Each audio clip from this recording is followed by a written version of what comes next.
The future we imagined was supposed to feel distant, a far-off world of glowing skylines, impossible technology, and stories that warned us of what not to become. But somehow, our everyday lives have drifted closer and closer to that dark version of the future. We've built cities covered in cameras, we've traded our privacy for convenience. Our entire identities are tracked, logged, and sold before we wake up in the morning.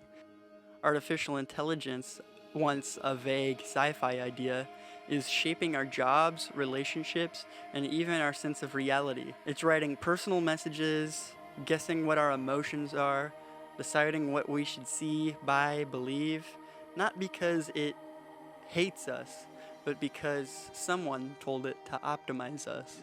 On the surface, cyberpunk seems like a sort of variant of science fiction, where skyscrapers are as high as the heavens, and neon lights fill the streets, making the night brighter than day. Behind that facade, cyberpunk is a genre warning us about the rampant advancement of technology. Quick side note, I'm not qualified to talk about the real-world economy in any way.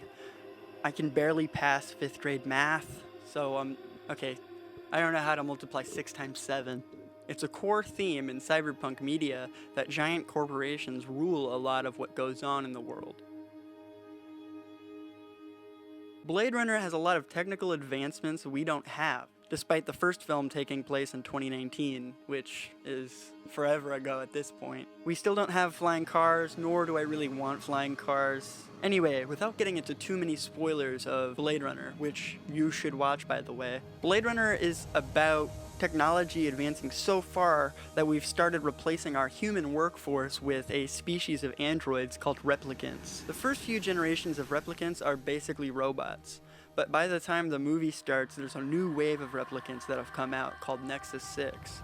Nexus 6 replicants are basically humans in every single way, other than the fact that they're made instead of born. And a couple other things, like they can put their hands into boiling water without getting hurt. They also have a 4-year-long lifespan. This lifespan is there to keep them from disobeying orders or learning emotion and running away. They're built to be stronger and more resilient than humans so that they can do more dangerous work than us. In many ways, they are slaves. No, I'm not giving any sympathy points towards AI or autonomous-like robots. In fact, I get very upset anytime I go through a drive-thru and some dirty clankers starts asking me what my order is. But clearly, you can see that in our real world, they're trying to replace us and take our jobs with AI. To get dark for a second, they've already made human-like robots that do house chores. They've already started making biologically grown meat. They've already started getting closer and closer to replicating life at a very rapid rate, which is kinda scary. To make some more comparisons, there's a machine called an Esper. It's a computer that can zoom and enhance images, which is eerily close to AI upscaling, though the Esper machine in the movie can move through these images in 3D space, which AI can never do anything like that at all. It can try, but it can never do it accurately, at least. Much like real life, there's an overabundance of advertisements everywhere, and Blade Runner also predicted video calling. Speaking of which, I'm getting a video call right now. I need your help. There's a ChatGPT motherfucker in the mall parking lot. I need you to go get him. Blade Runner 2049 is the 2019 sequel to the original Blade Runner. Blade Runner 2049 is a fantastic movie. Both Blade Runner movies are very slow-paced, and a lot of people are turned off by that. And that aggravates me to no end, because Blade Runner 2049 rocked my world. For such a slow-paced movie, I was absolutely gripped to the screen, and when it ended, I was wishing for more. Despite my glowing review, I believe 2049 is scarily close to reality with the way technology interacts with humanity. I don't want to spoil too much, but the story is wildly different from the first movie.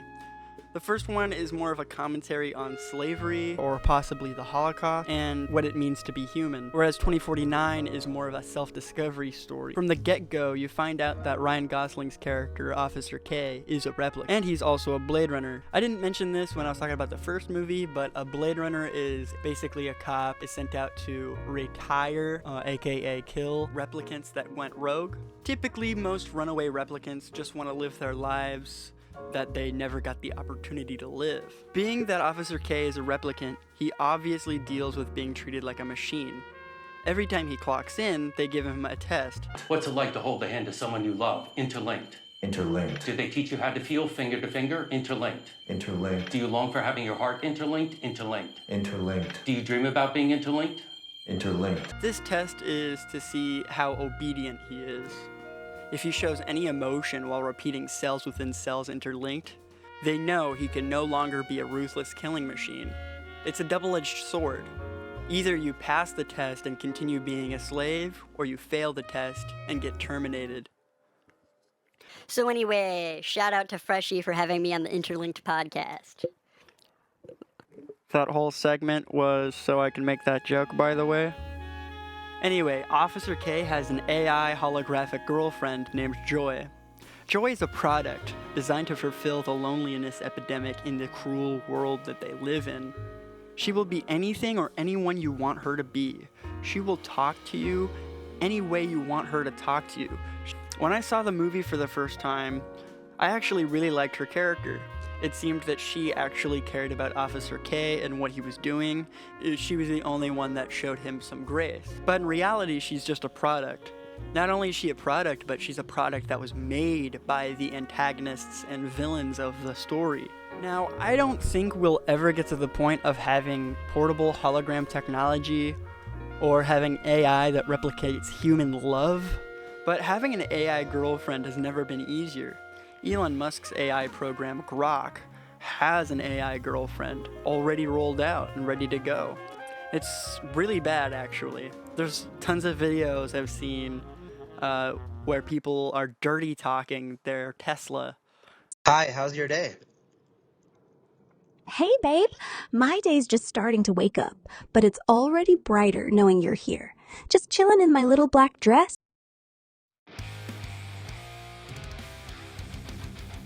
Next movie I'm going to be talking about is Demolition Man. Demolition Man is less a detective noir film and more of an action movie. Demolition Man is about Stallone's character John Spartan, who's a cop who has been cryogenically frozen alongside a dangerous criminal named Simon Phoenix. The movie is way more cheesy than Blade Runner. They live in an overly sanitized and oppressive puritanical government. You can't say shit, fart, fuck without getting fined. There's ticket machines everywhere that monitor what you say and what you do, and you have to pay a toll for not following the rules. Basically, censorship is so intense it's against the law to curse. And everyone in this world almost has this sort of overly cheery customer service vibe. People avoid physical contact as much as possible, sex has been outlawed, and meat has also been outlawed. The cars are all self-driving and voice-activated. Everywhere you go, you're being watched. It's a very pacified yet aggressively safe world. And for the icing on the cake, Taco Bell rules society. Every company is owned by Taco Bell. Taco Bell is everywhere. Okay, let me clarify something. Certain cuts of the movie, it's Pizza Hut, and it's overdubbed really badly, and he's like, hey, I want some Pizza Hut. But he's like, his mouth is saying Taco Bell. It's really bad. I don't know. Let me know what you guys think in the comments about that.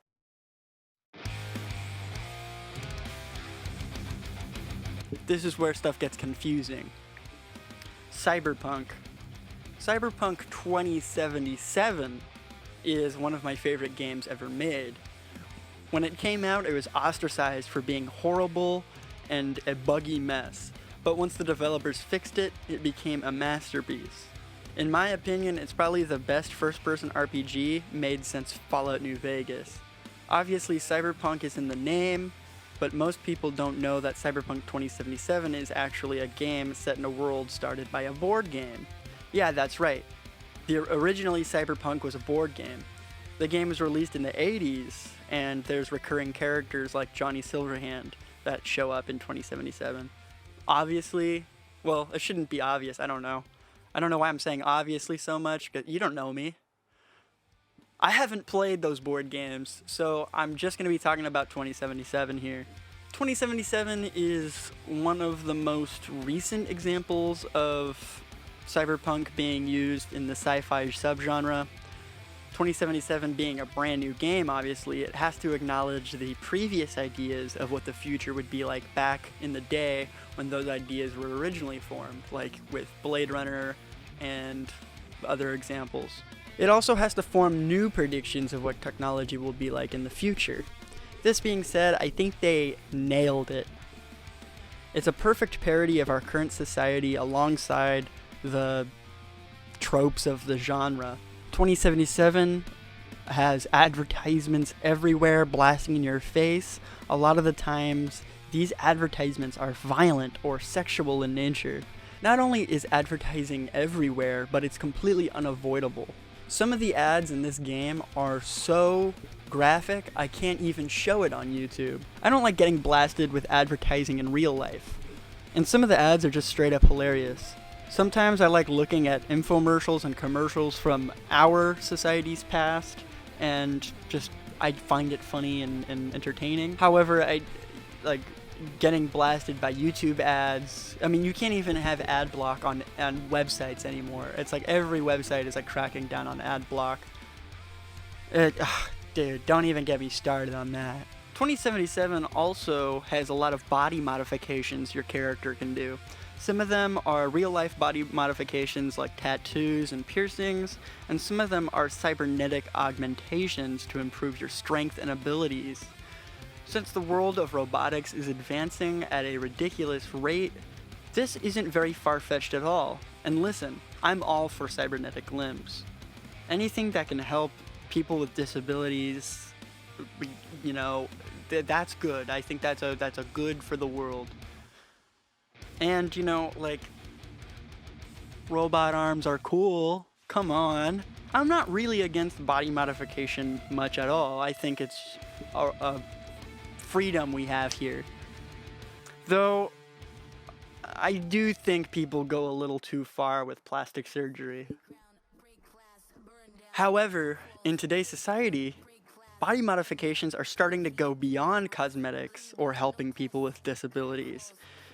They're making a new league of athletes called Juiced Athletes, and it's funded by big medical companies. They're going to be having enhanced games using steroids and possible surgeries to improve the performance of athletes.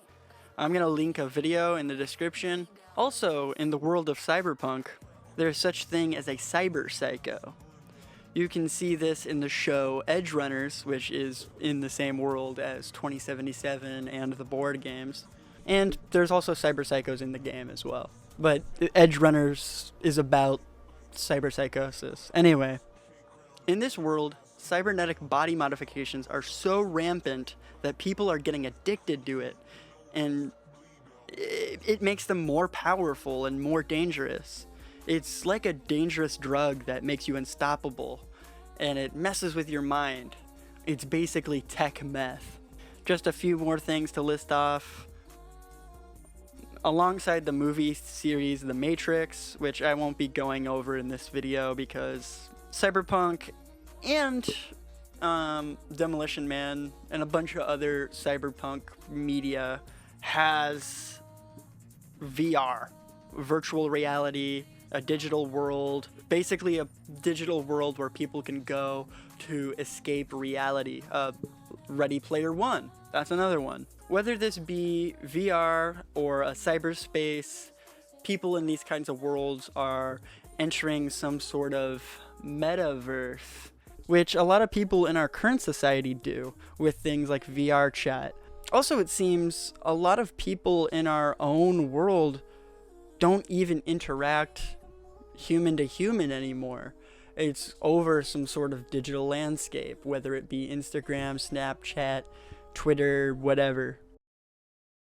Alright, I'm gonna be honest with you guys. I've been a little embarrassed lately. I took a shortcut a few years ago.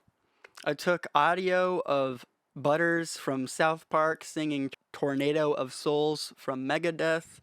I found it on a short form video on Instagram, and I put the audio over a video of Butters playing guitar, and I posted it on YouTube without really a second thought. And then all of a sudden, it started blowing up. I gained half my subscribers from that video. It made over 131,000 views, and it's the top viewed video on my channel. Despite this obviously being good for my channel, like numbers-wise, I can't stand the thought that my videos I've worked hard on barely reach 200 views. Then I put barely any effort into this one video I made, and it topples all the rest of the work I've made.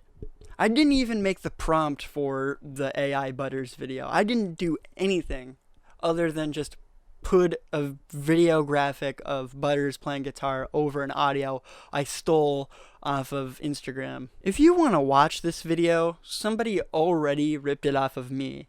And I'm not mad about that. This is how the internet works. They actually extended my video to the full song. Though I'm very against AI and content theft, it is a part of my history, and if you want to watch that guy's video, I'll leave it in the description below. But now, it's time to retire, Butters.